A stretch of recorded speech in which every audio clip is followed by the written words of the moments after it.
Hello, good morning सभी को। Good morning. आज सुबह सुबह एक खबर आई कि विकास दुबे का एनकाउंटर हो गया। तो विकास दुबे कौन है इसके बारे में बताने की शायद ज़रूरत नहीं है, क्योंकि विकास दुबे पिछले 7 दिनों से मीडिया, अखबार, टीवी चैनल, सोशल मीडिया हर जगह मतलब फैला हुआ है, हर जगह ट्रेंड कर रहा है। रीज़न ये है कि विकास दुबे ने 1-2 तारीख की रात में जो भयंकर साजिश की थी, उस साजिश के बाद वो एक आतंकवादी करार हो चुका था, क्योंकि उसने 8 पुलिस वालों को मारा था, जिसमें सीओ थे और भी बहुत सारे पुलिस वाले थे। उसके बाद से इसको पकड़ने की मुहिम जारी थी। काफ़ी थानों की पुलिस, काफ़ी राज्यों की पुलिस लगातार ढूंढ रही थी विकास दुबे को। कभी फरीदाबाद में होने की खबर आ रही थी, तो कभी किसी और जगहों पर इटावा में रहने की खबर आ रही थी। लेकिन आखिरकार कल जो है खबर आई कि विकास दुबे को पुलिस ने पकड़ लिया है। कहाँ से पकड़ा? एमपी के महाकाल से, एमपी के महाकाल मंदिर से, जो कि उज्जैन में है, वहाँ से पकड़ा गया। अब इसमें सवाल है कि जब वो पकड़ा गया तो फिर ऐसा कहा जा रहा है कि उसने खुद ही एक टाइप ऑफ सरेंडर किया पुलिस को, जैसे कि हम लोग। तो फिर इसके बाद से ही सारी जो बातें हैं वो शुरू हो गई कि क्या विकास दुबे ने खुद सरेंडर किया या पुलिस ने विकास दुबे को पकड़ा, ऐसी बातें हो रही थी। लेकिन इन सब के बीच बहुत सारे क्वेश्चंस आ गए। तो फिर अब उसको कानपुर आना था, और कानपुर ला कर के फिर उसकी कोर्ट में पेशी होती, उसके बाद तहकीकात होती, इंक्वायरी होती, जांच होती, फिर जो प्रोसेस है हमारे संविधान का वो सब होता। लेकिन एक शक था कि पुलिस वाले को जो उसने मारा है, तो पुलिस तो बदला देगी। अब आज खबर आई सुबह कि विकास दुबे का एनकाउंटर हो गया। कैसे हुआ? कानपुर ले जा रहे थे, कानपुर जाने वाले हाईवे पर कुछ दूर पहले, कानपुर सिटी से कुछ दूर पहले पुलिस की गाड़ी पलटी। गाड़ी पलटने के बाद फिर पुलिस वाले भी घायल हुए। हो सकता है विकास दुबे भी उसमें घायल हुआ हो, हालांकि इसके बारे में भी जानकारी नहीं आई है कि विकास दुबे गाड़ी पलटने से घायल हुआ था कि नहीं हुआ था तो कितना हुआ था, इसके बारे में खबर नहीं है। लेकिन ये खबर है कि वो गाड़ी पलटी जिस गाड़ी में विकास दुबे को ले जाया जा रहा था। अब उस गाड़ी के पलटने के बाद ऐसा कहा जा रहा है पुलिस विभाग की तरफ से कि विकास दुबे जो है ने पिस्टल छीनी पुलिस से और भागने की कोशिश की। उसके बाद एसटीएफ ने जवाबी कार्रवाई की। पहले उसको घेर के उसको सरेंडर करवाने की कोशिश की। जब सरेंडर नहीं हुआ तो फिर पुलिस ने उसे गोली मारी, जिसमें वो घायल हुआ। फिर हॉस्पिटल ले जाया गया, वहाँ पे डॉक्टरों ने उसे मृत घोषित कर दिया। लेकिन फिर वही बात, अब इस एनकाउंटर से विकास दुबे तो मर गया, इसमें कोई शक नहीं कि विकास दुबे एक बहुत बड़ा गैंगस्टर था, जिस पे 50,000 से इनामी राशि शुरू हुई थी और 5 लाख तक पहुंच गई थी। उसने 1990-91 से जो अपने अपराधों का सिलसिला शुरू किया था, वो अभी तक जारी था। और 1-2 जुलाई की रात में जो उसने किया, वो उसका सबसे बड़ा अपराध था, अभी तक का सबसे बड़ा अपराध था, जिसमें 8 पुलिस वालों को उसने घेर के साजिश के तहत मार दिया। अब एनकाउंटर हुआ। अच्छा है कि हम अगर एज ए सिटीज़न सोचें कि विकास दुबे मारा गया, तो हमें बहुत अच्छा लगेगा कि विकास दुबे मारा गया। अब इसके ऊपर बहुत सवाल उठ रहे हैं, जैसे कि अभी हम देख रहे हैं मीडिया की रिपोर्ट देख रहे हैं, आज तक चैनल देख रहे हैं, बाकी चैनल्स देख रहे हैं, तो लोग मीडिया वाले रिपोर्टर्स पूछ रहे हैं कि कितनी गोलियां चली, कितने राउंड फायरिंग हुई, विकास दुबे को कितनी गोली लगी, गाड़ी कैसे पलटी, किन परिस्थितियों में एक्सीडेंट हुआ। और भी सवाल हैं, जैसे मीडिया वाले पूछ रहे हैं कि प्रभात को नाने में फरीदाबाद से जिस टाइम एक्सीडेंट हुआ था वो भी उसने भी भागने की कोशिश की थी, तो उससे पुलिस ने सीख क्यों नहीं ली। ऐसे सवाल उठ रहे हैं। अब ऐसे सवालों में लोगों का कहना है, कुछ लोग, ऑब्वियस सी बात है, आम सिटीजन यही सोचेंगे कि विकास दुबे जब मारा गया, जो इतना बड़ा अपराधी था, तो उसके मारे जाने पे इतने क्वेश्चंस क्यों हो रहे हैं। तो अब क्वेश्चंस इसलिए हो रहे हैं, जिसका एक मैं आपको दिखाता हूं कि क्वेश्चंस क्यों हो रहे हैं।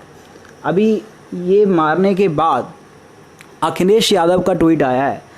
उन्होंने लिखा है कि दरअसल ये कार नहीं पलटी है, राज खुलने से सरकार पलटने से बचाई गई है। अब उनका ये आरोप है कि विकास दुबे के कनेक्शंस सरकार से थे और सरकारी लोग उसको बचा रहे थे, उसको संरक्षण दे रहे थे। तो अगर विकास दुबे से इंक्वायरी होती तो पता चलता कि और कितने लोग हैं जो कि ऐसे अपराधों को और ऐसे अपराधियों को संरक्षण देते हैं सरकार के अंदर, जो कि शायद अब पता नहीं चलेगा। खैर, उसको पता करने के और भी तरीके हैं।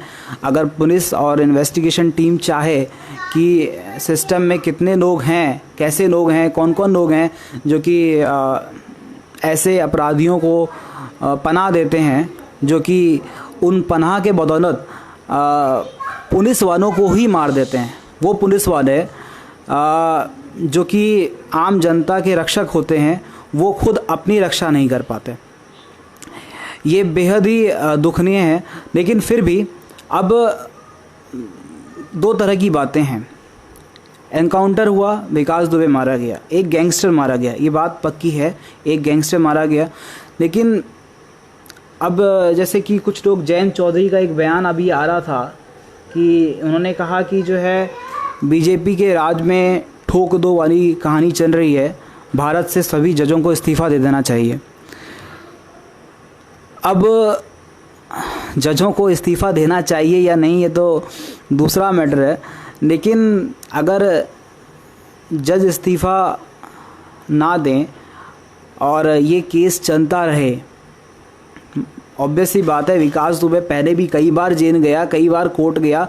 श्रम राज्य मंत्री थाने में जाकर एक मंत्री को, सरकार के मंत्री को गोली मार दी, उसके बाद वो बरी हो गया क्योंकि उसके खिलाफ कोई गवाह नहीं था।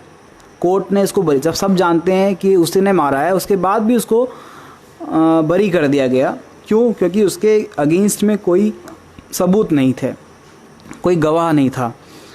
और कल जो उसने जिस तरीके से सरेंडर किया था विकास दुबे ने, उससे लग रहा था कि विकास दुबे ने खुद सरेंडर किया है।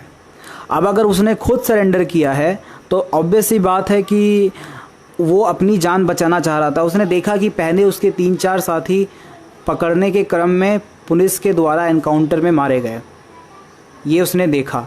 उसके बाद उसको ये लगा कि अगर वो पुलिस के हाथ नहीं आया और कहीं भागते चलते फिरते पकड़ा गया तो पुलिस उसको भी एनकाउंटर में मार देगी। इस वजह से उसने यही बेहतर समझा कि वो मीडिया के सामने, सीसीटीवी कैमरास के सामने, खुद पुलिस के सामने आ जाए, ताकि पुलिस उसको मार ना पाए और वो पुलिस हिरासत में रहे, कोर्ट में उसकी पेशी हो, फिर उसको अपने आप को बेगुनाह साबित करने का पूरा मौका मिले। अब अगर वो कोर्ट में जाता तो हम सबको पता है कि कोर्ट में जाने के बाद विकास दुबे को बचाने के कितने उपाय बन जाते, कितने तरीके बन जाते, जिसके ज़रिए विकास दुबे का एनकाउंटर, वो उसको फांसी की सज़ा तो नहीं लगती। 8 लोगों को मारने के बाद फांसी की सज़ा तो बनती है, लेकिन वो फांसी की सज़ा लगते लगते विकास दुबे खुद ही मर जाता। निठारी कांड तो आपको याद ही होगा। निठारी कांड, बच्चों को खा जाने वाला कांड, बच्चों को काट के खा जाने वाला कांड। एक इंसान बच्चों को काट के खा जाता है, उसके बाद भी हमारा जो कोर्ट संविधान है मैं संविधान और कोर्ट न्याय प्रक्रिया पे क्वेश्चन नहीं कर रहा हूँ, लेकिन न्याय प्रक्रिया स्लो है ये मैं ज़रूर बोलूँगा, क्योंकि स्लो है। अगर नहीं है और इतना अगर फ्लेक्सिबल नहीं है, फ्लेक्सिबल होना भी ठीक है, लेकिन निठारी कांड जैसे अपराधी जब फांसी लगने के बाद बच जाते हैं, निर्भया कांड जैसे अपराधी जो कि प्रूव है कि उन्होंने निर्भया के साथ में बलात्कार किया था, उसके बाद भी वो बच जाते हैं, उसके बाद भी वो 11 साल 8 साल 10 साल सर्वाइव करते हैं, पुलिस उसको संभालती है, पालती है और कोर्ट के पास उसको फांसी की सज़ा आती है। फिर वो कहीं और अपील करते हैं, सिविल कोर्ट से हाई कोर्ट में, हाई कोर्ट से सुप्रीम कोर्ट में, सुप्रीम कोर्ट से प्रेसिडेंट के पास, इतने सारे रूल्स के बाद वो बच जाता है। तो ऑब्वियस ही बात है विकास दुबे भी बच जाता और बच ही जाता। और जो हैदराबाद में एक रेप कांड कुछ दिनों पहले हुआ था, उसमें जो 4 लोगों का इनकाउंटर पुलिस ने, हैदराबाद पुलिस ने किया था, वो भी बच जाते। अभी तक उनके बारे में आप यही सुन रहे होते कि आज उनकी कोर्ट में पेशी हुई, आज ये गवाह बने, आज इसने ये वकील ने ये दलील दी, जज ने ये सुनाया, जज ने ये फैसला दिया, जज ने आगे की तारीख दी। तारीख पे तारीख चलती रहती विकास दुबे के साथ में भी। लेकिन फिर वही क्वेश्चन है कि आखिर ऐसा क्यों हो रहा है? आखिर ऐसा क्यों है कि विकास दुबे जैसे लोगों को ऐसा करने की हिम्मत आती है कि वो एक छोटे से गांव में पुलिस को बुलाते हैं, पुलिस जाती है विकास दुबे को पकड़ने के लिए और वो आगे में जेसीबी लगा देता है, पुलिस का रास्ता रोक देता है, गांव की लाइट चली जाती है, सोलर लाइट बंद हो जाते हैं, ये सारा कुछ हो जाता है। उसके बाद पुलिस के ऊपर ताबड़तोड़ फायरिंग होती है और पुलिस वालों को ढूंढ के गोली मारा जाता है। तो अगर पुलिस वाले की ये हालत है तो आम लोगों की हालत क्या होगी? और ये क्यों है? क्योंकि उसको पता है कि वो अगर ऐसा कांड करेगा, विकास दुबे एक बहुत बड़ा गैंगस्टर था, वो कोर्ट के चक्कर में उसको पता है कि कोर्ट में क्या होता है, उसको ये बात पता है। वो पहले भी कई बार जेल गया, पहले भी कई बार थाने गया, वो वहाँ से वापस आया, तो उसने बहुत ईजीली ले लिया है। उसने और उसके जैसे अपराधियों ने इन चीज़ों को बहुत ईजीली ले लिया है कि उनका कुछ नहीं हो सकता। वो अगर ऐसे इतना बड़ा कांड कर देंगे और उनके ऊपर अगर छतरी है, 2 चीज़ों की छतरी, एक शासन की, दूसरे प्रशासन की, दोनों की अगर छतरी है तो वो इसको संभाल लेगा। इतने बड़े कांड होने के बाद भी वो बरी होकर के आसानी से अपने घर में बैठेगा, घूमेगा। ऐसा क्यों है? ऐसा इसलिए है कि जो हमारा जो सिस्टम है ना, वो थोड़ा बहुत तो स्लो है, कि जजों की संख्या कम है, केस की सुनवाई बहुत देर से होती है। फास्ट ट्रैक कोर्ट में भी केस जब जाता है तो उसके बाद भी उसकी सुनवाई होने में काफ़ी टाइम लग जाता है, 9 महीने, 10 महीने, 11 महीने, बहुत मतलब एक किसी भी घटना, किसी भी केस का रिजल्ट आने में, इनिशियल रिजल्ट आने में 2-4 साल तो लग ही जाते हैं। और उसके बाद उस इनिशियल रिजल्ट के बाद जो अपराधी होता है उसको राइट रहता है कि अगर सिविल कोर्ट ने उसको सज़ा सुनाई है तो वो हाई कोर्ट में अपील कर सकता है। फिर हाई कोर्ट केस जाता है, फिर वहाँ पे हियरिंग का टाइम लगता है, फिर वहाँ पे हियरिंग होती है, बार हियरिंग होती है, फिर आदेश निकलते हैं। उसके बाद वहाँ से अगर उसको फिर से सज़ा मिल जाती है, फिर वो सुप्रीम कोर्ट जाता है, वहाँ पे जाकर के वो अपील दोबारा करता है, वहाँ पे भी वही प्रोसेस चलता है। वहाँ से वो होता है तब फिर वो प्रेसिडेंट के पास जाता है। इतने सारे जो क्लूज़ हैं, इनको पार करने में, इनके इतने सारे स्टेजेस को पार करने में उसको अगर हम 2-2, 3-3 साल का भी एवरेज लेके चलें तो 4 × 3 12, यानी कि 12 साल। अब विकास दुबे की उम्र करीब 50 साल के आसपास होगी, तो 50 और 12 60 62। तो अगर इतना टाइम लग जाए, 15 साल उसको केसिंग सुनवाई में लग जाए, तो 65-70 साल में तो आजकल इंसान ऐसे ही मर जाता है। तो इन अपराधियों में जो ये हिम्मत आती है, और आज जो ये सवाल उठ रहे हैं, जो राजनेता लोग सवाल, अखिलेश यादव कह रहे हैं कि सरकार पलटने से बची है। अभी ऑब्वियसली बात है, बीजेपी की योगी आदित्यनाथ के जो स्पोक पर्सन आएंगे, बीजेपी के जो स्पोक पर्सन आएंगे, वो यही बोलेंगे टीवी पे आकर के कि जी भैया देखिए, अभी जब हम पकड़ नहीं पा रहे थे तो क्वेश्चन हो रहे थे कि सरकार 7 दिनों से पकड़ नहीं पा रही है। एक विकास दुबे ने सरकार को और प्रशासन को नचा के रखा हुआ है, और अब जब हमने एनकाउंटर कर दिया, अब जब वो मारा गया तो अब सवाल उठ रहे हैं कि क्यों मारा। तो आखिर में ऐसे में सरकार क्या करे? ऑब्वियस सी बात, सरकार ये बोलेगी और विपक्ष ये बोलेगा कि इसीलिए इसका इनकाउंटर हो गया क्योंकि भैया ये जो है अभी अब पुलिस इससे जब इंक्वायरी करती तो ये इसको जो है इससे उगलवाती कि भैया तुझे कौन कौन बचा रहा था, कौन से ऐसे लोग थे, कौन से ऐसे मंत्री थे, कौन से ऐसे नेता थे जो तेरे साथ हैं, जिसने तेरे ऊपर छाता रखा हुआ है। और अब वो नहीं बता पाएगा क्योंकि वो तो मर गया। तो ये क्वेश्चंस होते रहेंगे, लेकिन अभी क्या किया जाए? क्या आप मुझे बताइए आपके दिमाग में क्या है कि क्या करें, क्या हो कि लोगों को ऐसे अपराधियों के साथ में डील कैसे किया जाए, उनको पकड़ा जाए, उनका एनकाउंटर किया जाए, या फिर उनका एनकाउंटर नहीं किया जाए। इंडिया एक ऐसा देश है, भारत हमारा देश है, ये इसकी अच्छाई है कि हम यहाँ पर वैसे लोगों को भी, जैसे कसाब जैसे लोगों को भी, आतंकवादियों को भी बेगुनाह साबित होने का मौका देते हैं, है ना। हमारा संविधान है ऐसा कि चाहे कोई भी अपराधी हो, वो उसको एक मौका देता है कि वो पूरा मौका देता है कि वो अपने आप को बेगुनाह साबित कर सके। लेकिन अब ये लोग जो हैं, ऐसे जो अपराधी हैं, जो खूंखार अपराधी हैं, जिनके बारे में सबको पता है कि ये अपराधी हैं, वो इसका फ़ायदा उठाते हैं। वो ऐसी चीज़ों का फ़ायदा उठाते हैं कि जो है हम तो भाई कुछ ज़्यादा से ज़्यादा क्या होगा, हम पुलिस पकड़ेगी, हम कोर्ट जाएंगे, हियरिंग होगी, सिविल कोर्ट से हाई कोर्ट जाएंगे, हाई कोर्ट से सुप्रीम कोर्ट जाएंगे, फिर प्रेसिडेंट के पास जाएंगे, इतना टाइम है हमारे पास, इतने नेताओं का संरक्षण है, तो हम तो भाई बच जाएंगे, और अब नहीं भी बचे तो हमारी ज़िंदगी पार हो जाएगी इसी हियरिंग में। तो यही रीज़न है कि ये लोग अब इतने बड़े अपराधों को अंजाम देते हैं, इतने बड़े घटनाओं को अंजाम देते हैं। लेकिन क्या उपाय है, क्या किया जाए? क्या इनको छोड़ देना ठीक रहेगा? पुलिस को भी ये बात पता है कि इन लोगों को छोड़ा नहीं जा सकता। पुलिस को भी ये बात पता है कि इन लोगों को अगर हम कोर्ट ले जाएं, न्यायिक प्रक्रिया के हिसाब से ले जाएं, तो भैया ये बच ही जाएगा, और मतलब हम पुलिस उसका कुछ नहीं कर पाएगी। 8 पुलिस वाले, जिसके कानपुर पुलिस के 8 लोग मरे हों, और तो सोचिए आप कि उनके अंदर क्या चल रहा होगा। और उसके बाद भी अगर वो ज़िंदा रहे, वो विकास दुबे अगर ज़िंदा रहे, तो वो पुलिस वालों के अंदर क्या चलेगा? उनके वो सोचेंगे कि हम खुद सुरक्षित नहीं हैं।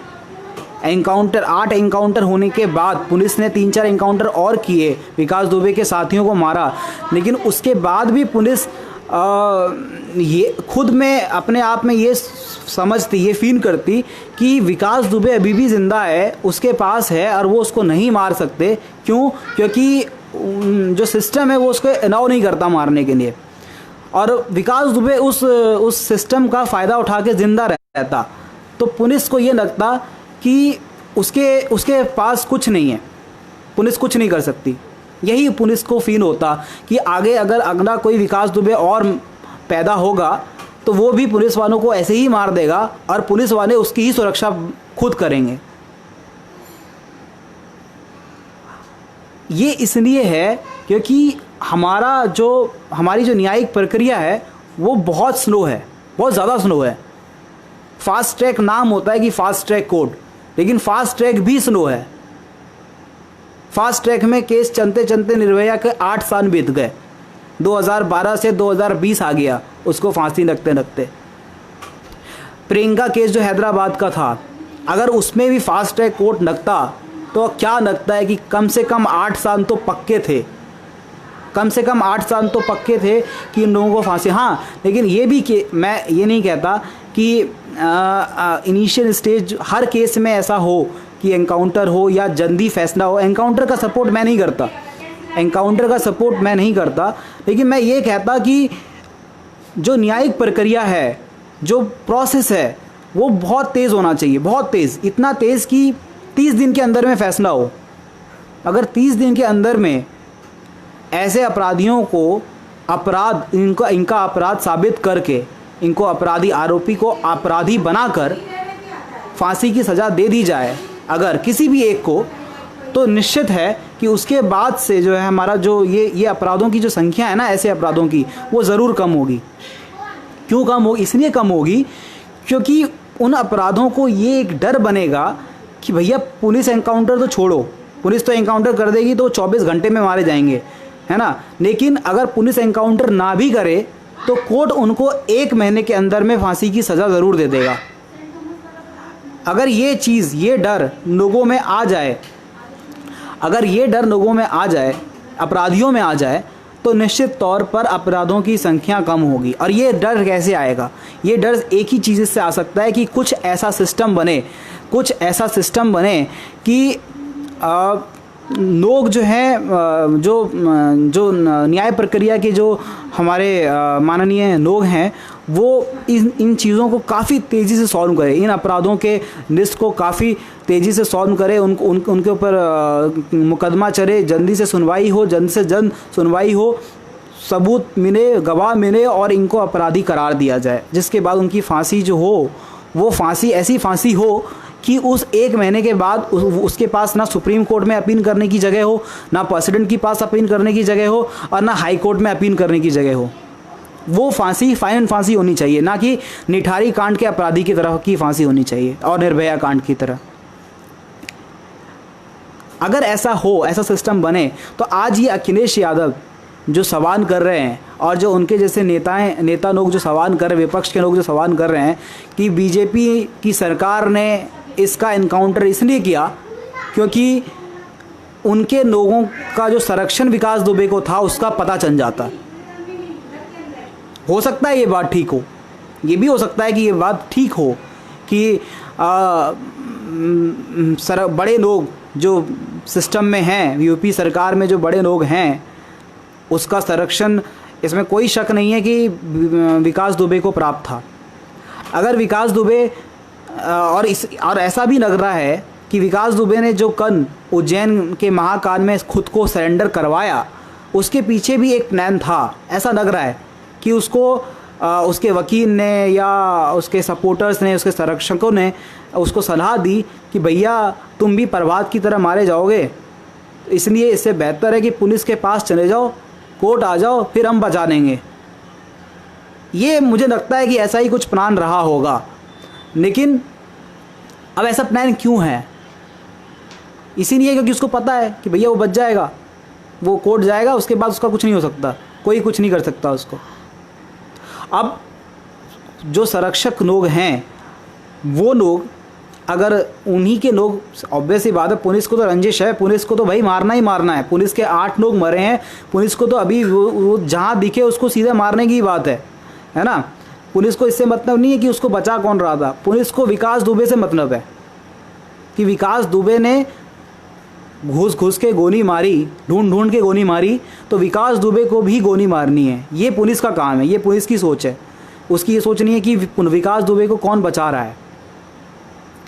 लेकिन जो हमारा प्रॉपर सिस्टम है, जो न्याय के लोग हैं, वो ये सोचेंगे कि भाई विकास दुबे को बचा कौन रहा है, ऐसे लोगों को कौन पनाह दे रहा है, उसको भी ढूंढ के निकालें, उसकी भी खबर ने, है ना। जैसे कि आप वो विनय जो पुलिस अधिकारी थे, उनके बारे में खबर आई कि उसने सारी इन्फॉर्मेशन पहुँचाई, और भी जैसे लोग थे। तो शासन और प्रशासन दोनों के लोग जो ऐसे लोगों को पनाह देते हैं, उनके बारे में बात हो रही थी कि उनको ऐसा बताया जाए।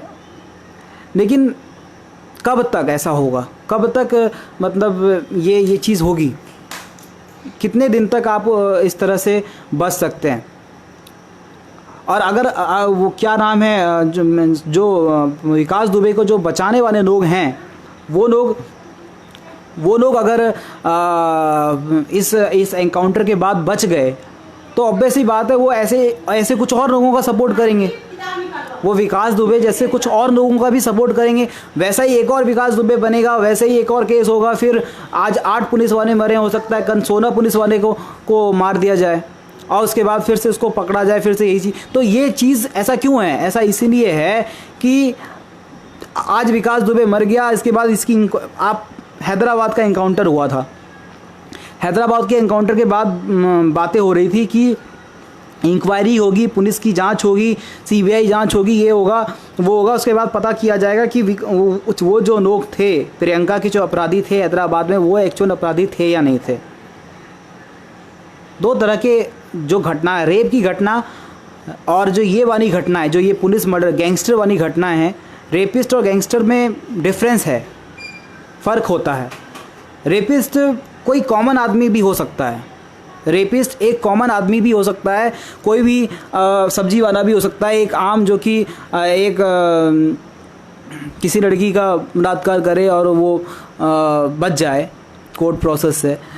लेकिन जो गैंगस्टर होता है वो एक आम नहीं होता है, वो एक ख़ास आदमी होता है, वो एक ख़ास आदमी होता है क्योंकि उसके पास पुलिस का सपोर्ट होता है, उसके पास पॉलिटिशियंस का सपोर्ट होता है, उसके पास बहुत सारे लोगों का सपोर्ट होता है। तो वो एक आम आदमी नहीं होता गैंगस्टर। और ये जो गैंगस्टर लोग हैं, अगर हम रेपिस्ट को हमें पता चला कि भैया इस आदमी ने रेप किया है तो इसको हम गोली मार देंगे, पुलिस ने गोली मार दी, वो ठीक है, वो तो एक तरह से ठीक है, क्योंकि उसके ऊपर कोई है नहीं, उसके ऊपर कोई छतरी नहीं है, उसको हम रख के उसका अचार नहीं बनाएंगे, है ना। उसको हम उस रेपिस्ट को पाल के हमको उसके आगे बीजेपी के लोग हैं या बसपा के लोग हैं या कांग्रेस के लोग हैं, ये हमें पता नहीं करना है। लेकिन जो गैंगस्टर है उसके पीछे बीजेपी के लोग भी हो सकते हैं, बीएसपी के लोग भी हो सकते हैं, समाजवादी पार्टी के लोग भी हो सकते हैं, कांग्रेस के लोग भी हो सकते हैं, आम आदमी पार्टी के लोग भी हो सकते हैं। और ये बड़े लोग हैं, ये ऐसे लोग हैं जो पीछे से गोली चलाते हैं। विकास दुबे तो आगे से गोली चलाता है, और ये जो लोग हैं ना, ये पीछे से गोली चलाते हैं पुलिस वालों पे ही या फिर आम लोगों पे। तो इस गैंगस्टर के थ्रू, इस गैंगस्टर के ज़रिए, ऐसे गैंगस्टर के ज़रिए उन लोगों तक पहुंचना ज़रूरी है जो पीछे से गोली चलाते हैं, उनके पास पहुंचना ज़रूरी है। क्योंकि अगर हम उनके पास नहीं पहुंचेंगे ना, तो ये विकास दुबे तो मर गया, फिर वो कल दूसरा विकास दुबे बनाएंगे, एक और विकास दुबे बनाएंगे, एक लखनऊ में होगा, एक कानपुर में होगा, एक दिल्ली में होगा, एक पटना में होगा, बनते जाएंगे विकास दुबे, एक के बाद एक विकास दुबे बनते जाएंगे। आप एनकाउंटर करते जाओ, अगर आप पुलिस एनकाउंटर करेगी फिर क्वेश्चन उठेंगे, मीडिया सवाल पूछेगी, भैया प्रभात के एनकाउंटर से कुछ सीखा नहीं आपने। अभी आज तक के रिपोर्टर थे जो कानपुर से लाइव थे, वो क्वेश्चन पूछ रहे थे। मैंने अभी अपने पेज पर एक पोस्ट डाला जिसमें मैंने लिखा कि विकास दुबे के एनकाउंटर के बाद जो आज तक के एक रिपोर्टर है कानपुर वाले, वो सवाल पूछ रहे थे पुलिस से कि भैया कितनी गोली लगी, कहाँ कहाँ गोली लगी और किन परिस्थितियों में एक्सीडेंट हुआ गाड़ी का। एक्सीडेंट तो फिर पूछा कि भैया प्रभात को जब फरीदाबाद से ला रहे थे उस टाइम भी एक्सीडेंट हुआ था, उस टाइम पे वो भागने की कोशिश करी थी उसने, गाड़ी पंचर हुई थी, तो उससे आपने कुछ क्यों नहीं सीखा, उससे आपने कुछ क्यों नहीं सीखा। आपने लापरवाही कैसे बरती, पुलिस की पिस्टल कैसे छीन ली। अगर हम एज अ सिटीज़न सोचें तो ये बात तो कन्फर्म है कि विकास दुबे को जब पकड़ा गया होगा, एक आम अपराधी, एक छोटे से क्रिमिनल को भी अगर पुलिस पकड़ती है तो उसको कहीं ले जाने के क्रम में पूरे प्रोटेक्शन के साथ जाती है। उसके आगे पीछे पुलिस की गाड़ी होती है, पुलिस वाले उसके हाथ बांधते हैं, पुलिस वाले उसको ज़्यादा अगर रहता है तो उसके हथकड़ी बांध के लॉक कर देते हैं, ये सारा कुछ करते हैं, पकड़ के रखते हैं, रस्सी को पकड़ के रखते हैं हाथ में। तो और इसमें तो ये विकास दुबे है, ये ऐसा आदमी, इसके ऊपर 60 से ज़्यादा मुकदमे चल रहे हैं, इसने 8 पुलिस वालों को घेर के मारा है। तो ये तो कन्फर्म है कि इसको कस के पुलिस वालों ने नहीं पकड़ा होगा और इसके ऊपर निगरानी नहीं रखी होगी, कैसे भाग सकता है, सवाल ही पैदा नहीं होता उसके भागने का। अगर गाड़ी का एक्सीडेंट हो भी जाए फिर भी विकास दुबे का भागना, वो अकेला है, एक हाईवे है, उसको ये बात पता है, एक हाईवे है, दोनों तरफ खेत हैं, अगर वो भागेगा तो भाग के जाएगा कहाँ, कहाँ जाएगा? चारों तरफ पुलिस की गाड़ियां हैं, चारों तरफ पुलिस के लोग हैं। यहाँ उसका वो घर नहीं है, उसका घर का किला नहीं है जो कि वो घर के अंदर से बच जाएगा और आगे में जेसीबी खड़ी कर देगा। यहाँ अगर वो भागने की कोशिश करेगा तो मारा जाएगा, ये बात तो कन्फर्म है। ऐसे में वो भागने की कोशिश तो कर नहीं सकता, ये बात भी कन्फर्म है। तो हुआ क्या? तो हुआ ये, और अब मीडिया वाले जैसे बता रहे हैं कि मीडिया के लोग, रिपोर्टर जो है ट्रैक कर रहे थे, जो उसको कानपुर से लाया जा रहा था, कानपुर में लाया जा रहा था, तो हाईवे के ऊपर ट्रैक कर रहे थे, उसके पीछे पीछे आ रहे थे और कुछ दूर पहले रोक दिया गया, मीडिया की गाड़ी को रोक दिया गया। उसके बाद जो 10-15 मिनट का जो गैप था, उसी दरमियान में गाड़ी का एक्सीडेंट हुआ और विकास दुबे ने पिस्टल छीनी, भागने की कोशिश करी, फिर पुलिस ने घेरा, फिर उसने पुलिस के ऊपर फायरिंग करी, पुलिस ने जवाबी फायरिंग करी, पुलिस वाले भी घायल हुए, विकास दुबे को भी गोली लगी, अस्पताल ले जाया गया और डॉक्टरों ने उसको मृत घोषित कर दिया। और उसके बाद अभी ये सब जो खबरें हैं वो चल रही हैं।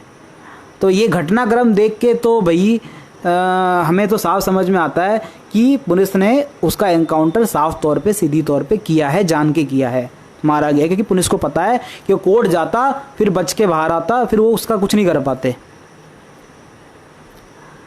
ये बात तय है। लेकिन क्या करे पुलिस, क्या करे?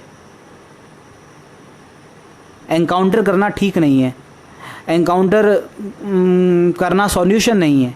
आज एनकाउंटर कर दिया, कल और विकास दुबे निकलेंगे जो उसको बचा रहे हैं, उसका भी एनकाउंटर करना पड़ेगा, उसको भी ढूंढना पड़ेगा। कितने एनकाउंटर करोगे? 4 एनकाउंटर तो हो चुके हैं पिछले 2-3 दिनों में।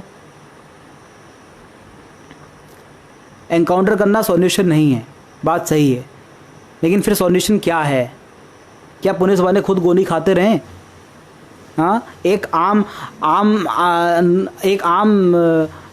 आदमी को पकड़ने के लिए, एक आम आदमी को विकास दुबे जैसे लोग धमकाते हैं और उसको मारने की धमकी देते हैं, उसको मारते पीटते हैं, और वो आम आदमी पुलिस के पास जाता है। वो आम आदमी कहाँ जाएगा?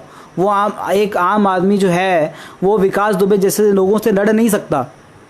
कैसे लड़ेगा वो कहाँ जाएगा?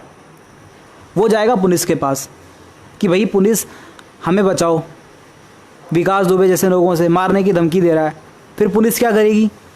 पुलिस अपनी छानबीन करेगी विकास दुबे के बारे में, पता न लगेगी कि उस जो आम आदमी का जो आरोप है वो सही है कि नहीं है। अगर आरोप सही है, पुलिस विकास दुबे को पकड़ने जाएगी, और विकास दुबे को जब पकड़ने पुलिस जाएगी तो पुलिस को ये अंदाज़ा नहीं होगा कि उस आम आदमी की धमकी पुलिस वाले के लिए महंगी पड़ जाएगी। आम आदमी तो जिंदा है, जिसने कंप्लेन की थी वो तो जिंदा है, लेकिन जिसके पास कंप्लेन की थी वो जिंदा नहीं है, वो लोग मारे गए। तो जब ऐसे लोगों को वो क्या करे? ऐसे लोगों के साथ में पुलिस क्या करे? क्या छोड़ दे? क्या जाने दे? क्या उनका सपोर्ट करे? या ये करे पुलिस वाले? जो लोग ये क्वेश्चन कर रहे हैं कि एनकाउंटर क्यों किया, ठोक दो वाली सरकार आ गई, अगर उनके रिश्तेदार को मारा गया होता, उनके भाई लोगों को ऐसे घेर के मारा गया होता, ऐसे घेर के विकास दुबे मारता और वो विकास दुबे उनके हाथ लग जाता, तो वो क्या उसकी पूजा करते? बताओ मुझे आप, वो पूजा करते उसकी? या उसको बैठा करके उसको 56 भोग का भोग लगाते, उसको खाना खिलाते, उसको बैठा करके उसकी सेवा करते? नहीं करते ना, नहीं करते। उसको डंडे से मारते, गोली से नहीं मारते। उसको इतना प्लान बना के नहीं मारते कि उसको मारने के बाद खुद को साबित करना पड़ेगा कि भैया हमने सेल्फ डिफेंस में मारा।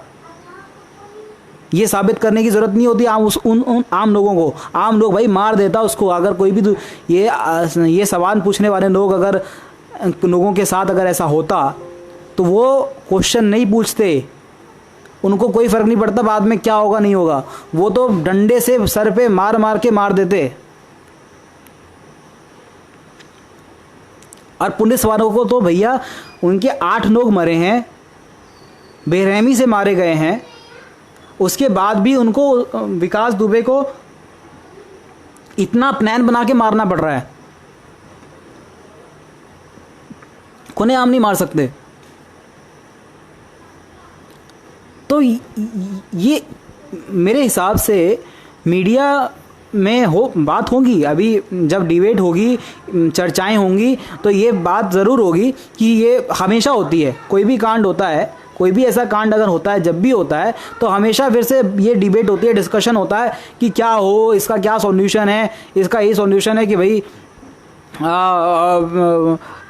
न्यायिक प्रक्रिया तेज़ हो, जजों की संख्या बढ़ाई जाए, है ना, केस जल्दी सॉल्व हो, और ख़ासकर जो ऐसे गंभीर अपराध हैं उनकी सुनवाई तो ख़ास तौर पे एकदम इनिशियल हो, जल्दी हो, और 1 महीने 1.5 महीने के अंदर में रिजल्ट आए, सज़ा आए, सुनाई जाए, और उसके बाद उसको उसके मुकाम तक पहुंचाया जाए। लेकिन ऐसा होता नहीं है। फिर 2-4 दिन डिबेट चलती है टीवियों पे, पैनलिस्ट आते हैं, बहस करते हैं, लड़ाई करते हैं, झगड़ते हैं, लोग देखते हैं, चैनल की टीआरपी आती है, काम ख़त्म, लोग भूल जाते हैं, फिर चैनल वाले भी भूल जाते हैं, मीडिया भी भूल जाती है। सरकार तो पहले से भुनी हुई है, उसको तो याद करने की ज़रूरत नहीं होती, वो तो सिर्फ स्पोक पर्सन भेज देते हैं कि भैया तुम संभाल लो। स्पोक पर्सन का काम ही है गाना गाना, पैनलिस्ट पे आकर के, चैनलों पे आकर के। लेकिन गवर्नमेंट का क्या काम है, सेंट्रल गवर्नमेंट, स्टेट गवर्नमेंट, इन दोनों का क्या काम है? इन दोनों का यही काम है ऐसे केसों में कि एक ऐसा सिस्टम बनाएं जो सिस्टम पहले से चला हुआ आ रहा है। एक ऐसा, 2 चीज़ें हैं, एक तो जितने भी अपराध हैं, ऐसे जितने भी अपराध हैं उनको ख़त्म किया जाए। ऐसे जितने भी अपराध हैं उनको रोकने की कोशिश की जाए। अब जैसे ये अपराधी हैं, इनका सिस्टम, जज कोर्ट में, कोर्ट प्रोसेस स्पीडली हो और जजों की संख्या बढ़ाई जाए, कोर्ट में प्रोसेस में तेज़ी लाई जाए, और उसके बाद इन अपराधियों को सज़ा सुनाई जाए। ये चीज़ होनी चाहिए। और ख़ास तौर पे जब ऐसे गैंगस्टर वाली बात आती है, भाई ऐसे गैंगस्टर लोग जो हैं, जो कि ऐसे खुलेआम पुलिस वालों को दिन दहाड़े मार देते हैं, एक मंत्री को पुलिस थाने में जाकर के मार देते हैं, ये तो भाई बात सोचने वाली बात है कि पुलिस थाने में जाकर के एक मंत्री को गोली मार देते हैं। सोचिए कि क्या हिम्मत है। उसके लिए एक आम आदमी तो कुछ भी नहीं है, वो तो कभी भी मार देगा उसको, पुलिस के सामने ही मार देगा, कोई फ़र्क नहीं पड़ता उसको। अरे ये बात सबको पता है। जो जज आज से 10 साल 5 साल बाद विकास दुबे को फांसी की सज़ा देता, उस जज को भी पता है कि विकास दुबे ने ही उन 8 लोगों को मारा है और वो सबसे बड़ा गैंगस्टर है। लेकिन वो सज़ा नहीं सुना सकते जब तक ये चीज़ प्रूव नहीं हो जाती कि वो उसी ने मारा था चारों तरफ से। जब तक विकास दुबे अपने आप को बेगुनाह साबित करने की पूरी कोशिश नहीं कर लेता, तब तक उसको हमें रखना पड़ता। कसाब जैसे लोगों को भी हमें रखना पड़ता है, जिसका कि प्रूव है कि सीसीटीवी कैमरास हैं, सबके सामने उसने धड़ाधड़ गोलियां चलाई मुंबई हमले में, कि इतने लोगों को मारा। उसके बाद भी उस आतंकवादी को हम उसको रखने में करोड़ों रुपए खर्च करते हैं। कोर्ट प्रोसेस होता है, एटलीस्ट इसमें नहीं होना चाहिए। मैं कोई बड़ा जानकार नहीं हूँ, मैं कोर्ट सिस्टम, दाव सिस्टम बहुत ज़्यादा मुझे जानकारी नहीं है इसके बारे में। मैं नहीं जानता कि कैसे दाव में क्या कॉन्सिक्वेंसेस होते हैं, क्या किन बातों को ध्यान में रखना पड़ता है बनाते समय। लेकिन मैं इतना जानता हूँ कि जो ऐसे गैंगस्टर लोग हैं, जो ऐसे अपराधी हैं, जो आतंकवादी लोग हैं, विकास दुबे भी आतंकवादी था। आतंक का मतलब होता है किसी को हार्म पहुँचाना, और विकास दुबे ने तो पुलिस वालों को मार दिया, तो वो भी एक आतंकवादी ही है। तो ये जो ऐसे लोग हैं, ऐसे आतंकवादी लोग हैं, इनको जब हमें पता है कि भाई ये आतंकवादी है, हम इसको क्यों बचाएं, हम इसको क्यों रखें, क्यों कोर्ट प्रोसेस हो। अखिलेश यादव बोल रहे हैं अभी कि सरकार पलटने से बच गई। अबे भाई तुम्हें सरकार की चिंता है, अगर उसके ऊपर संरक्षण के लोग होंगे, जो उसको बचाने वाले लोग होंगे, तो भाई हमारी इन्वेस्टिगेशन टीम बहुत स्ट्रॉन्ग है। और अगर नहीं है तो उसको करो ना, इन्वेस्टिगेशन टीम को स्ट्रॉन्ग करो, ऐसा स्ट्रॉन्ग करो कि पतान से भी ढूंढ के निकालने की कौन इसको बचा रहा था। नहीं निकलते क्या? अगर विकास दुबे मर गया तो क्या उसके साथ सारे राज मर गए? ऐसा है क्या? उसके मरने के बाद नहीं पता चल पाएगा कि कौन उसको बचा रहा था या कौन ऐसे लोगों को सपोर्ट करता है? उसके मरने के बाद भी पता चल सकता है। अगर हमारी जो टीम है, हमारे जो सिस्टम, इन्वेस्टिगेशन का सिस्टम है, वो बहुत स्ट्रॉन्ग रहे तो उसके मरने के बाद भी पता चल सकता है कि किसने मारा, किसने मरवाया, कौन पीछे से गोली चलाता है, ये सारी चीज़ें पता चल सकती हैं। लेकिन उसके लिए सिस्टम होना चाहिए। और अगर वो सिस्टम होता है फिर ये चीज़ ठीक है। तो मेरे हिसाब से दो चीज़ें, एक कि जो न्यायिक प्रक्रिया है वो तेज़ होनी चाहिए, जजों की संख्या बढ़ानी चाहिए, और ख़ास तौर पर जब ऐसे गंभीर अपराध होते हैं, ऐसा गंभीर कांड होता है, तो ऐसे कांड में 30 दिन के अंदर में ऐसा डिसीजन आना चाहिए कोर्ट का जिसके बाद वो कहीं अपील ना कर पाए, ना हाई कोर्ट में, ना सुप्रीम कोर्ट में, ना प्रेसिडेंट के पास। उसके बाद उसको 30 दिन के अंदर में फांसी लगे। तो ऐसा अगर होगा तो इन लोगों के दिमाग में ये डर जाएगा कि भाई हम अगर ऐसा कांड कर रहे हैं तो पुलिस तो छोड़ो, कोर्ट भी हमको 30 दिन के अंदर में फांसी पे पहुंचा देगा। और फिर उनको डर लगेगा। फिर प्रियंका वाले कांड में जब 10 दिन के अंदर में पुलिस ने गोली मार दी तो 10 दिन पहले उन लोगों ने सोचा नहीं होगा कि भाई आज हम ये रेप कांड कर रहे हैं प्रियंका के साथ में, 10 दिन के बाद हम मारे जाएंगे, ये सोचा नहीं होगा उन लोगों ने। लेकिन अगर ऐसा 2-4 बार हो जाए तो लोग डरेंगे, ऐसे लोग डरेंगे कि भैया आज हम ये कांड कर रहे हैं, 10 दिन के अंदर में हम मारे जाएंगे। 1-2 तारीख को विकास दुबे ने वो कांड किया, आज 10 तारीख है, मारा गया, 10 दिन के अंदर में मारा गया। इससे डर आएगा, अपराधियों में डर तो आएगा।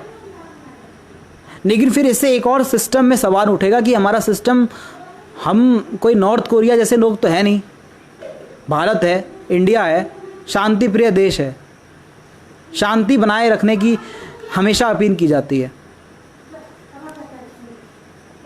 लेकिन कब भाई शांति बनाने के चक्कर में मरवाते जाओ लोग, पुलिस वाले मरते जाएं, शहीद होते जाएं, लोग शहीद होते जाएं, कब तक चलेगा ये सब?